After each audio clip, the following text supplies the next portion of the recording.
Yaya was devoted to you and yet you cheated and had a love child. I think you drove Yaya to her death. That's right, Yaya was usually such a cheerful child. How could she be gone just like that from an accident? She was heartbroken by you and lost the will to live. Qin Shirchuan's face was grim. Because these maliciously exaggerated accusations upon careful consideration were all true. It was he who had harmed Su Wanyue, he who had broken Su Wanyue's heart. But these Su family members were relentless, not only scolding endlessly but also starting to throw tantrums and roll around. Qin Shirchuan felt like his brain was about to split. He couldn't take it anymore and kicked over the coffee table. The loud crash of the shattered coffee table immediately stunned the Su family. They all fell silent.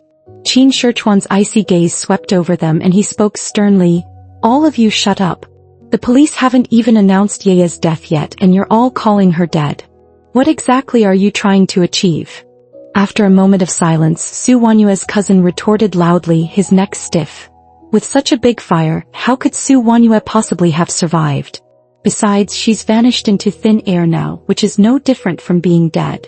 Don't think we don't know what you're trying to do. You just want to drive us Su family members away so you can monopolize the Su family's assets, right? The Su family's assets were left to Su Wanyue by my uncle and aunt. Now that she's dead, we the Su family are the primary heirs. You better hand them over quickly. Qin Shirchuan narrowed his eyes, looking at his cousin who was shorter than him. He finally understood the true purpose of their group's visit.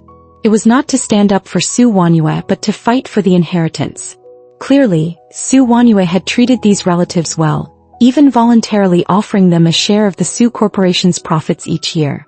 But now, at the most critical moment when Su Wanyue's whereabouts are unknown, this group of people actually hopes she is truly dead so they can divide her property as soon as possible.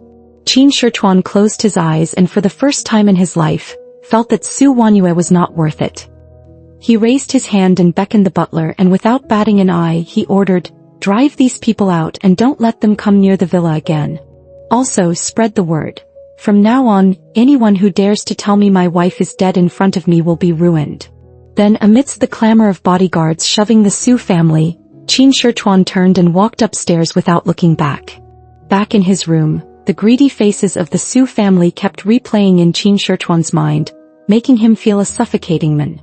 Finally he chose to call his mother. "Hey Mom, I wanted to ask you something. Was Su Wanyue's life very difficult when she was with the Su family?"